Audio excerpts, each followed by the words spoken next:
यहाँ पर इस पूरे प्रोसेस को हमने 3 जो हमारी स्टेजेस है उसमें तोड़ दिया है। तो आप आराम से देख सकते हैं जो प्रोसेस हमने अभी बताए हैं वही सारे यहाँ पर लिखे गए हैं सिंपली एक फ्लो चार्ट के तरीके से। ये सिंपली इसका इक्वेशन फॉर्मेट है, जो ग्लूकोज का ग्लाइकोलिसिस हो रहा है वो चीज। तो यहाँ पर आप देख सकते हैं कि यहाँ ग्लूकोज है, हेक्सोकाइनेज एटीपी जो है वो एडीपी में कन्वर्ट हुआ, ये हमें मिला ग्लूकोज 6 फॉस्फेट। यहाँ पर हमें फॉस्फोग्लूको आइसोमेरेज एंजाइम की प्रेजेंस रही और ये कन्वर्ट हो गया फ्रक्टोज 6 फॉस्फेट में। यहाँ पर अगेन एक एटीपी मतलब ट्राइफॉस्फेट जो है वो डाइफॉस्फेट में कन्वर्ट हुआ, यानी एनर्जी कंज्यूम हुई है, यूज की गई है। और साथ के साथ फॉस्फोफ्रक्टोकाइनेज एंजाइम यूज हुआ। ठीक है, तो ये दोनों जो एडीपी दोनों फॉस्फेट मिल गए और अब 1 और 6 पोजीशन पर आ चुके हैं फ्रक्टोज में। ठीक है ना। अब यहाँ पे एल्डोलेज एंजाइम जो बनता है ये 2 पार्ट्स में तोड़ देता है, डाईहाइड्रोक्सी एसीटोन फॉस्फेट और ग्लाइसरल्डिहाइड 3 फॉस्फेट। इसमें इस वाले हिस्से को हम बाहर निकाल देते हैं एक तरीके से, ये समझ लीजिए, और इस वाले पार्ट को हम आगे लेके चलते हैं। अच्छा, ये दोनों चीजें आपस में इंटरचेंजेबल हैं, यानी कि अनस्टेबल हैं और आपस में इंटरचेंज हो सकती हैं कंडीशंस पे। नेक्स्ट, ट्रायोस फॉस्फेट डाइहाइड्रोजनेज मिला। ठीक, यहाँ पर NADH में कन्वर्ट हुआ और हाइड्रोजन जो है वो रिलीज कर दिएगा आयंस। ठीक है ना, 2 हाइड्रोजन आयन इसमें से निकाल दिए गए रिएक्शन में से। इसके बाद ये हमें मिला 1,3 बाइफॉस्फेट फॉस्फोग्लाइसरेट। ठीक, यहाँ पे 5 फॉस्फोग्लाइसरेट और ये बन गया 3 फॉस्फोग्लाइसरेट। ठीक है, अब ये यहाँ पर मिलता है हमें फॉस्फोग्लाइसरोम्यूटेट्स। ठीक, ये एंजाइम मिला, इसने इसको कन्वर्ट कर दिया 2 फॉस्फोग्लाइसरेट में। अभी ये 3 था, यहाँ पर हो गया 2, यानी कि एक फॉस्फेट मॉलिक्यूल को यहाँ से हटा दिया गया है। अब यहाँ पर वाटर के 2 मॉलिक्यूल्स बाहर निकाल दिए गए और इनोलेज एंजाइम प्रेजेंट कर दिया गया, यानी कि इनोलेज एंजाइम के प्रेजेंस में ये कन्वर्ट हो गया फॉस्फो इनोल पायरुवेट में। यहाँ पर जो 2 एडीपी थे वो 2 एटीपी में कन्वर्ट हुए, यानी कि जो यहाँ का फॉस्फेट एक निकलेगा तो वो इसके साथ ऐड हो जाएगा। ठीक है, तो पायरुवेट काइनेज की प्रेजेंस में ये बन गया पायरुवेट या पायरुविक एसिड, जो कि हमारा एंड प्रोडक्ट है। कब, किस कंडीशन में? जबकि ऑक्सीडेशन हो रहा है, यानी कि ऑक्सीजन की प्रेजेंस है। अगर ऑक्सीजन प्रेजेंट नहीं रहेगी तो ये पायरुवेट जल्दी ही अपने नेक्स्ट पार्ट जो ऑक्सीजन के बिना बनता है लैक्टिक एसिड या लैक्टेज, उसमें कन्वर्ट हो जाता है। ठीक, अब यहाँ पर आती है हमारी ग्लाइकोजन स्टोरेज डिजीजेस, यानी कि जो ग्लाइकोजन के स्टोर होने की वजह से प्रॉब्लम्स आती हैं हमारी बॉडी में, उनको हम देखते हैं। तो इसमें एक्चुअली हमने कुछ टाइप्स बना दिए हैं, टाइप 8 और उसके बाद एक आता है टाइप 0, यानी कि टोटल 9 टाइप्स हैं हमारे पास, या 9 तरीके की या 9 तरीके की डिजीजेस हम देखने को मिलती हैं हमारी बॉडी में। जबकि ग्लाइकोजन या ग्लूकोज की परसेंटेज में कुछ डिफरेंस आ जाता है, जो मतलब एक्चुअल परसेंटेज होनी चाहिए या मात्रा होनी चाहिए बॉडी में, उससे कम या अधिक होती है तब। ठीक है, तो पहली जो टाइप है वॉन गेरकेज डिजीज कहलाती है। इसमें एंजाइम, कौन से एंजाइम में प्रॉब्लम आती है? ग्लूकोज 6 फॉस्फेटेज में इसकी कमी हो जाती है ना, डेफिशिएंसी, ये देखिए डेफिशिएंसी हो जाती है। तो इससे क्या क्या होता है problems? Hyperglycaemia, enlarge liver and kidneys, यानी कि किडनी और लीवर का जो साइज है वो बढ़ जाता है। गैस्ट्रोइंटेस्टिनल सिम्टम्स, यानी कि जो हमारी गैस्ट्रो कैनाल है या पूरी इंटेस्टाइन या पूरी गैस्ट्रिक कैनाल है, उसमें प्रॉब्लम्स आने लगती हैं। उसके साथ साथ नोज ब्लीड करने लगती है, यानी कि नाक से खून बहने लगता है। शॉर्ट स्टेचर और गाउट्स यानी कि गांठें सी पड़ जाती हैं। ठीक है। सेकंड टाइप आता है पॉम्पेज डिजीज। इसमें कौन सा एंजाइम डिफेक्ट में प्रॉब्लम आती है? माल्टेज। ठीक है, जो माल्टेज एंजाइम जितने भी होंगे उनकी वजह से प्रॉब्लम होती है। Diminished muscle tone, heart failure and enlarged tongue. तो इसकी प्रॉब्लम की वजह से ये सारी प्रॉब्लम्स या ये सारी डिजीजेस हमें होती हैं। टाइप 3 कोरी डिजीज या फॉग डिजीज। ठीक है, तो डी ब्रांचिंग एंजाइम डेफिशिएंसी यानी कि एंजाइम्स जो है उनकी ब्रांचेस होना, मतलब एंजाइम्स का अपने कंपोनेंट्स में टूटना कम हो जाता है।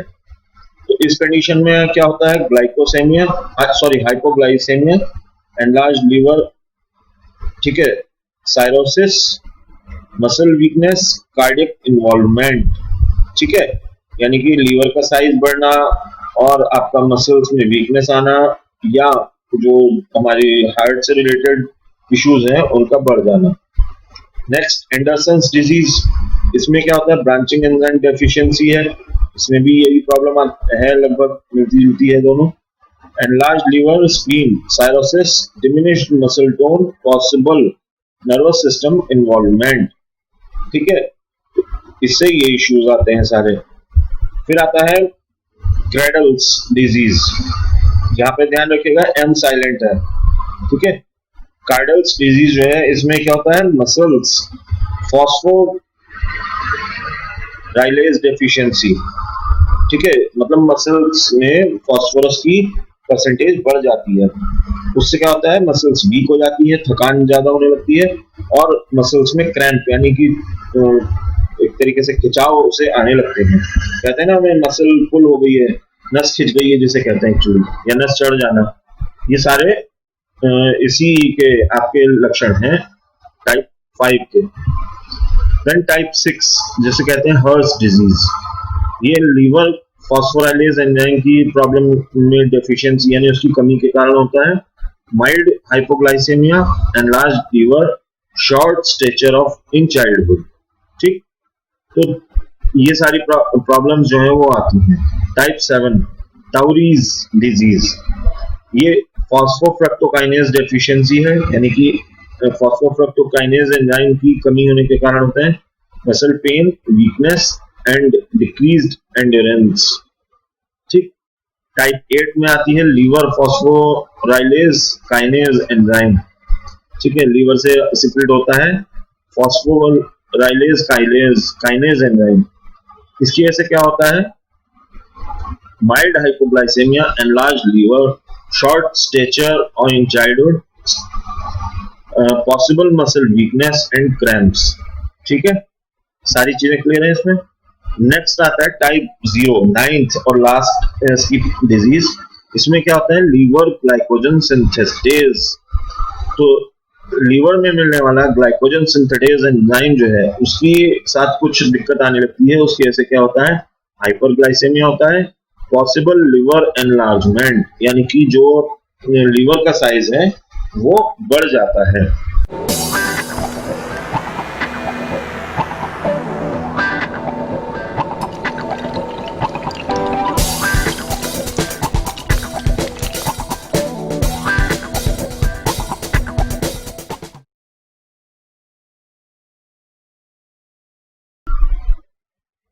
चलिए नेक्स्ट अब देखते हैं, हमारा नेक्स्ट स्टेप आता है क्रेब्स साइकिल, या जिसको साइट्रिक एसिड साइकिल भी कहते हैं, ट्राई कार्बोक्सिलिक एसिड साइकिल भी कहते हैं, और इसके साथ साथ इसकी शॉर्ट फॉर्म TCA साइकिल भी हुआ करती है। ठीक है, तो ये हम काफी समय से पढ़ते आ रहे हैं क्रेब्स साइकिल क्या होता है। यहाँ पर हम केवल इसका एक छोटा सा इंट्रोडक्शन ही देंगे, क्योंकि आप सबकी समझ में बहुत पहले से आप पढ़ते आ रहे हैं तो पहले से समझा हुआ है। तो इसके बारे में हम पढ़ लेते हैं। Essentially involves the oxidation of acetyl coenzyme A to carbon dioxide and water। तो इसका मतलब यह है कि जो एसिटाइल कोएंजाइम A हमारी बॉडी में मौजूद होता है उसका ऑक्सीडेशन करके उसे कार्बन डाइऑक्साइड और वाटर में ब्रेक कर देता है। ठीक है, क्या मतलब हुआ कि जो एसिटाइल कोएंजाइम ए है वो पानी और कार्बन डाइऑक्साइड में कन्वर्ट हो जाता है। This cycle utilises about 2/3 of oxygen consumed by the body, यानी कि पूरे शरीर में जितनी ऑक्सीजन हम ले रहे हैं, ठीक है, उसका 2/3 हिस्सा, 2/3 हिस्सा इस साइकिल को कंप्लीट करने में लग जाता है। ठीक है, यानी कि जितनी, अगर हम सपोज ये कह दें कि हम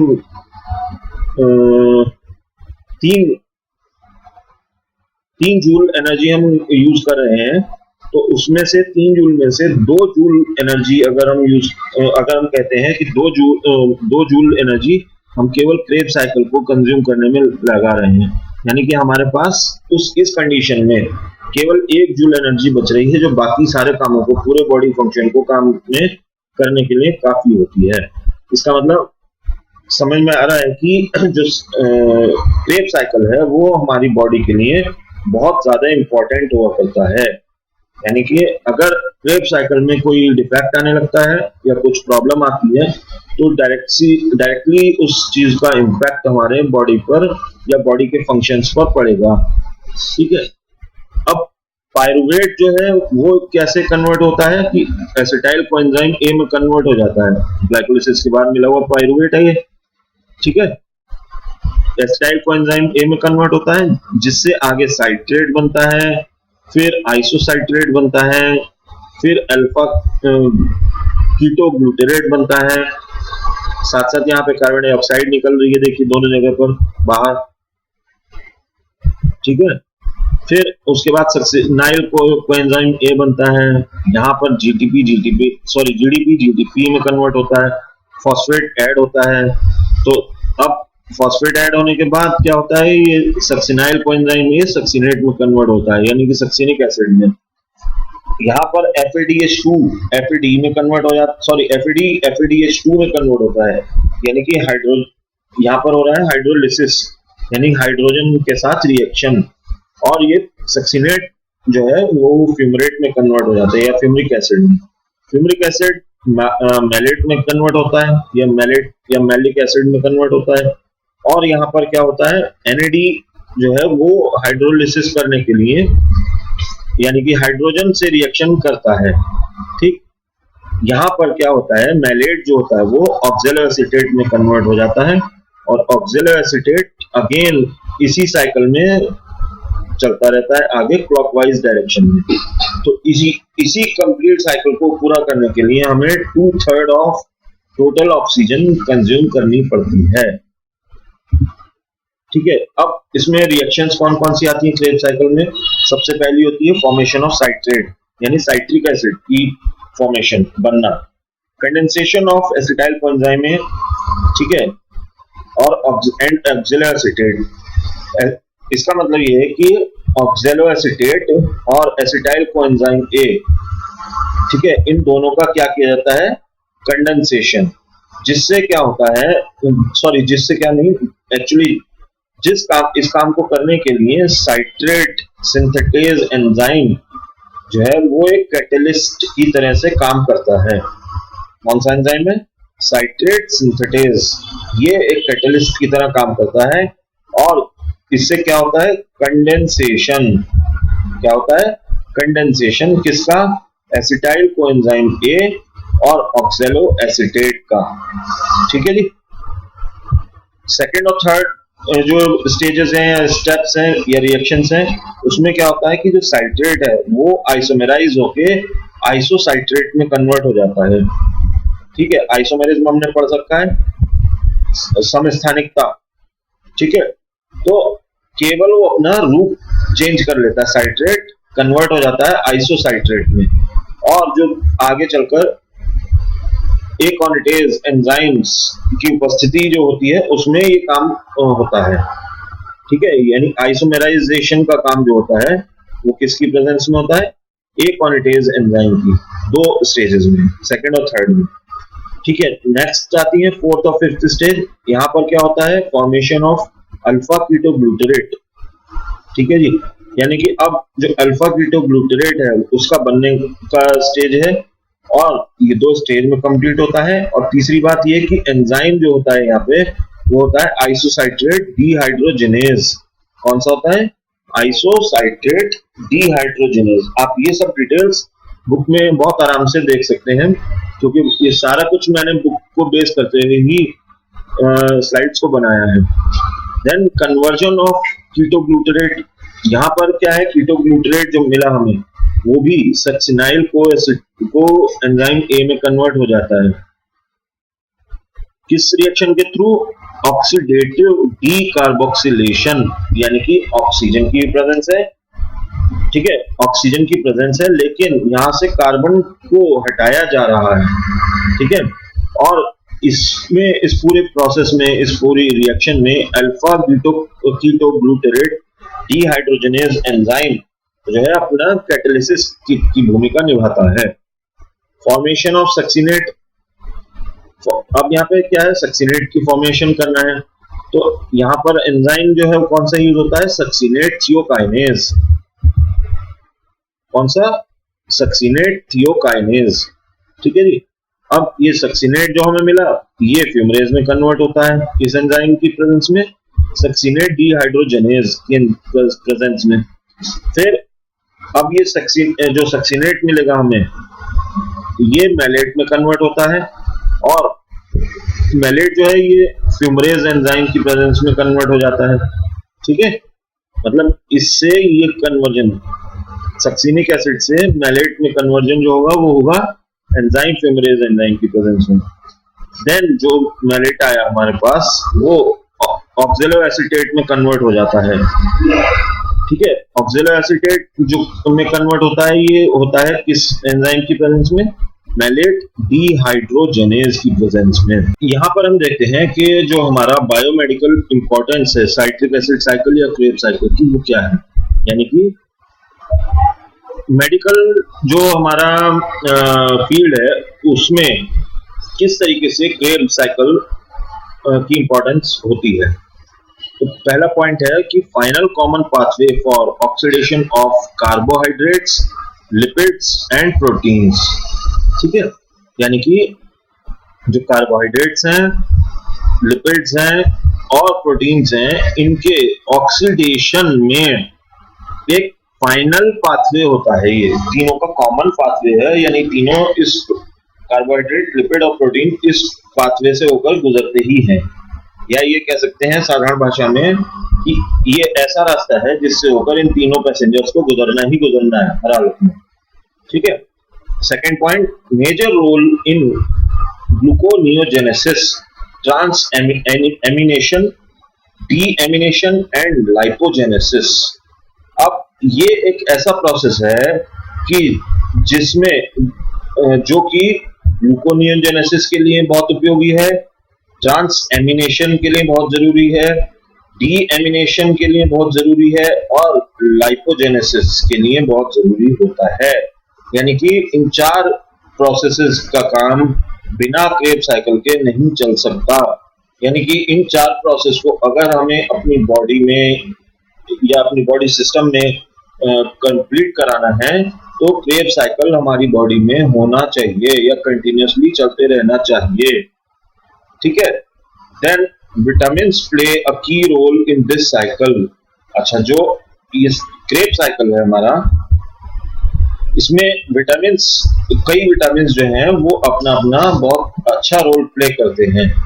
जैसे राइबोफ्लेविन जो होता है वो एफआईडी में कन्वर्ट, ये एफआईडी से कनेक्ट होता है, ठीक है। नियासिन एनिडीन से कनेक्ट होता है। थायमीन, पेंटोथेनिक एसिड, ये कोएंजाइम ए के पार्ट होते हैं। यानी कि अगर riboflavin, niacin, thiamine, pantothenic acid, इन सबको देखा जाए तो ये बहुत इंपॉर्टेंट पार्ट्स को बनाते हैं या उनके साथ होते हैं। एक जो बहुत इंपॉर्टेंट चीज है इस साइकिल की वो ये है, हमको इस एटीपी साइकिल से, सॉरी, इस क्रेब साइकिल से 12 एटीपी मॉलिक्यूल्स का फायदा होता है। यानी कि हर एक कंप्लीट साइकिल के बाद 12 मॉलिक्यूल्स एटीपी के मिलते हैं। और आप सब जानते हैं कि एटीपी मॉलिक्यूल्स का मतलब है कि हमारे को क्या मिलती है, एनर्जी। यानी कि क्रेब साइकिल से अल्टीमेटली हमें क्या मिल रहा है, अल्टीमेटली हमें मिल रही है एनर्जी। ठीक है, ओके, थैंक यू।